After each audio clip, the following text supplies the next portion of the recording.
All right, okay. I was done, wrapped up, finished, moving on with my life. But then, my inbox turned into a full-blown ghost convention. What about this place? You forgot that one. I swear I was starting to hear whispers in the dark, and I couldn't tell if it was spirits or just people haunting me for more haunted Texas locations. So fine, you win. Here's a bonus video packed with even more terrifying spots across the Lone Star State. But let me be clear, this is it. Texas is officially too scary for me. Now, if you're new here or somehow missed the first 4 videos, what are you doing? Go check them out first. Seriously, I covered some of the creepiest places already. Hotels where ghosts never check out. Roads where you might pick up a hitchhiker that wasn't alive to begin with. And cemeteries where the residents still like to socialize. But apparently Texas has way too many ghosts, and I barely scratched the surface. So here we are again. This time I'm diving into even more eerie locations, the ones y'all wouldn't let me ignore. We're talking haunted hospitals, cursed bridges, and places where the shadows move way too much for my liking. But after this, I'm done. No more haunted Texas videos. This state has too many ghosts, too much bad energy, and I value my ability to sleep at night. If I even think I hear cowboy boots stomping in the hallway when I'm alone, I'm moving to a whole new time zone. So, for one last time, grab your sage, hold onto your hats, and let's get into the most haunted places in Texas, again.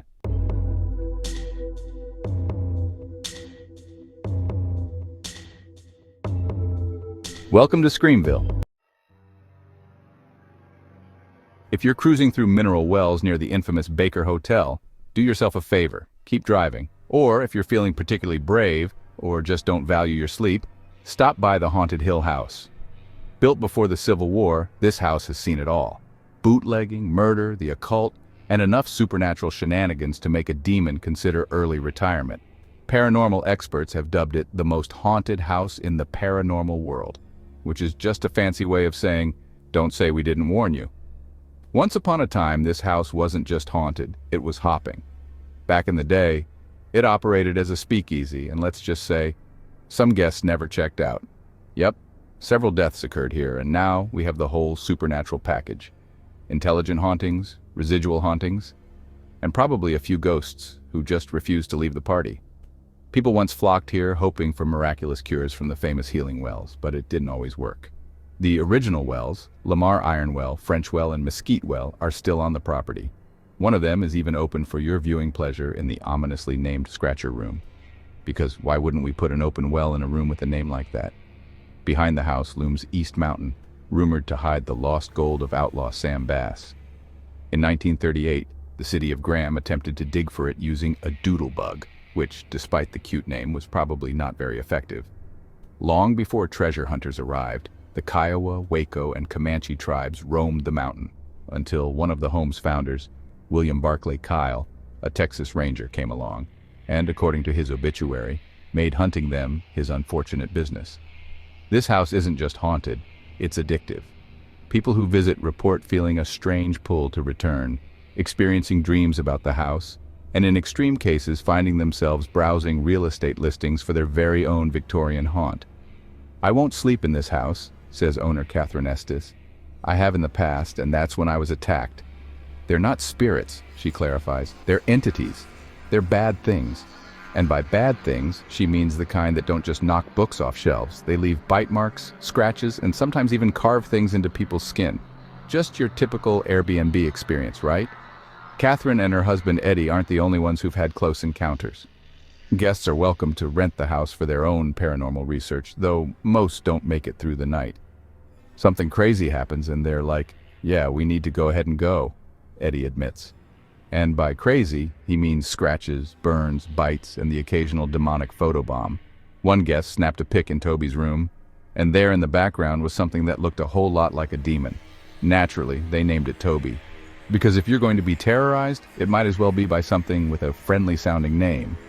Oh, and Toby doesn't just pose for pictures, he talks too. Guests have reported hearing his deep, guttural growls. But Toby's not the only star of this horror show. There's also Dr. Yeager, a spirit with a reputation for really disliking guests. One woman taunted him while lying on the bed. Big mistake. She was yanked off it. The Estes caught it all on camera. A year later, she returned. Because apparently, some people never learn. This time she left with deep, bloody scratches soaking through her shirt. And if you think this all sounds too wild to be true, just ask the WFAA news crew.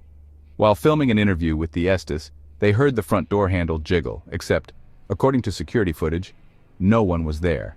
Then came scratching sounds.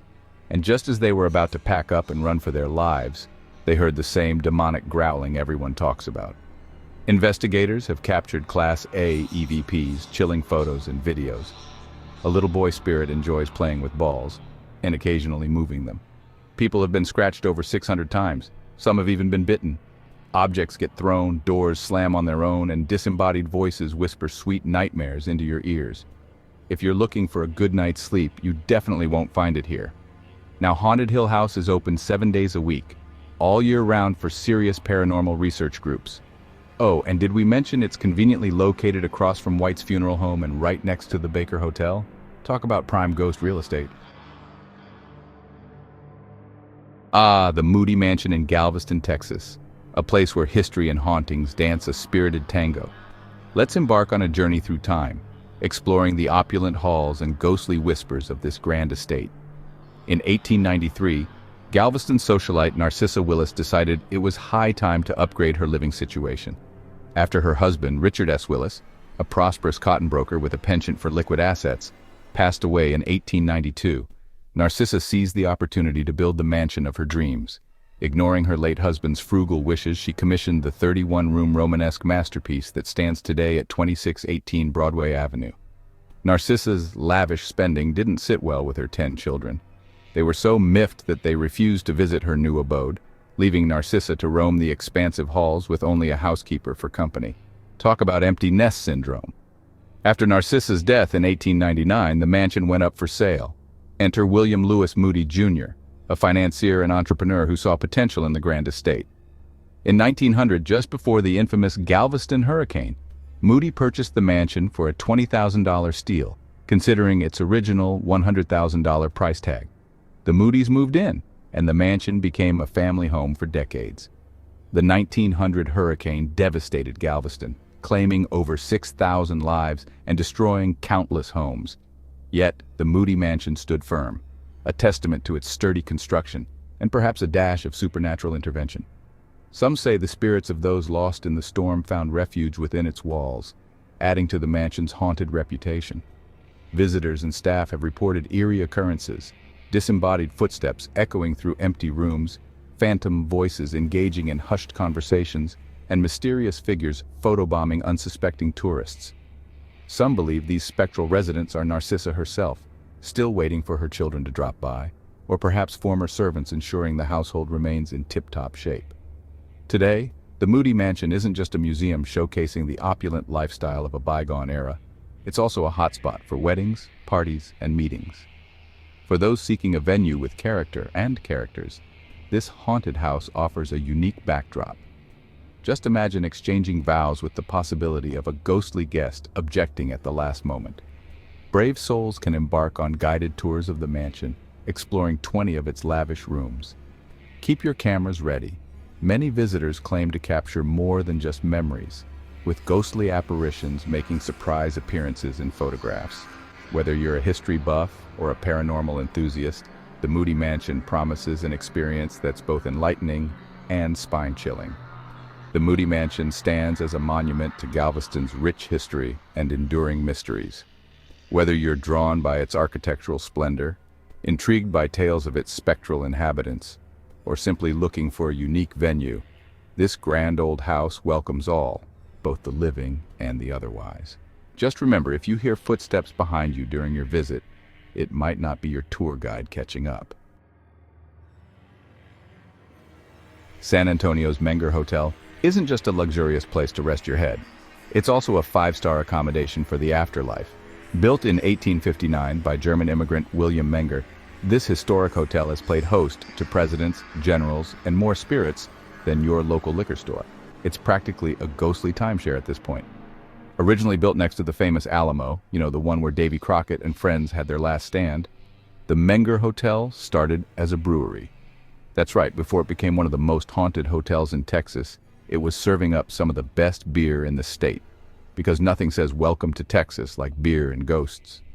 Over the years, the Menger expanded, becoming a hotspot for high society. Teddy Roosevelt even used the hotel as a recruitment station for his Rough Riders, which means at least a few ghosts probably have a military background. And you just know those guys would haunt in full uniform demanding whiskey refills. Why is it haunted, you ask? Well, you don't sit next to one of the bloodiest battles in Texas history without picking up a few unwanted spectral guests. Add in over a century of dramatic history, murders and deaths by natural causes, and you've got yourself a ghost buffet. Sally White was a hard-working maid who unfortunately met a tragic end at the hands of her husband. He attacked her, and though she didn't die right away, she succumbed to her injuries 2 days later. The hotel even covered her funeral expenses. How nice of them. But apparently, Sally wasn't ready to clock out just yet. Guests still report seeing her in her old uniform, carrying towels and going about her duties like the most dedicated employee ever. If only today's hotel staff had this kind of work ethic. Teddy Roosevelt loved the Mengers so much that he decided to stick around forever. His ghost has been spotted hanging out at the hotel bar. Guests say they've seen a spectral figure in old-fashioned clothes, and some claim to hear the clinking of glasses when no one's there. Teddy, buddy, prohibition is over. You can drink in peace now. Captain Richard King, a wealthy rancher and friend of the Menger family, loved the hotel so much that he had his own private suite.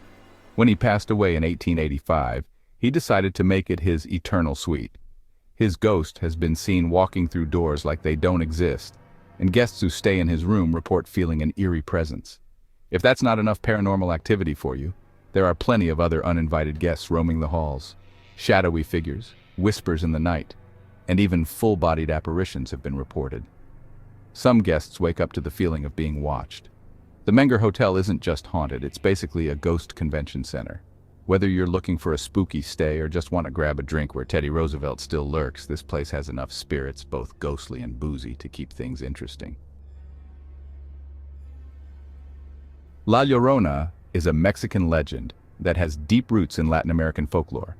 However, La Llorona is also a Texas legend in the sense that the story has spread across the southwestern United States, particularly in states with strong Mexican-American communities like Texas, New Mexico, and Arizona. Many Texans, especially those of Mexican descent, grew up hearing stories of La Llorona haunting rivers, creeks, and lakes in Texas. So, while its origins are Mexican, the legend of La Llorona is also a significant part of Texas folklore. Once upon a tragic time, the tale begins with Maria, a woman whose beauty was the talk of the pueblo. She caught the eye of a wealthy caballero, and together they had 2 sons. But alas, their telenovela took a dark turn. Hubby was a bit too fond of the cantina and other señoritas. In a fit of jealous rage that would make soap opera writers proud, Maria drowned her children in the river. Realizing her horrific mistake, she was consumed by grief and, depending on who you ask, either drowned herself or wasted away, doomed to wander as La Llorona, the weeping woman. Some historians believe La Llorona's roots run deeper than Maria's misadventures. Enter Cihuacoatl, the Aztec goddess whose name translates to Snake Woman. She was known for prowling around at night, wailing, a real party starter. Another theory ties La Llorona to La Malinche, Hernán Cortés's indigenous interpreter and, shall we say, close associate. Seen by some as a traitor and others as the mother of Mexico, her complex legacy might have morphed into the tale of La Llorona, a woman caught between worlds haunted by her choices. La Llorona isn't just a local legend, she's an international icon of eeriness. From the White Lady of German folklore to Scotland's Banshee, tales of mourning female spirits abound. Seems like every culture has its own version of a woman who didn't quite get the Mother of the Year award. La Llorona has transcended campfire tales to become a pop culture staple. She starred in films dating back to 1933, with more recent appearances in The Curse of La Llorona, 2019, and even a cameo in the Conjuring universe. Talk about a scream queen with staying power. At its heart, the legend serves as a cautionary tale.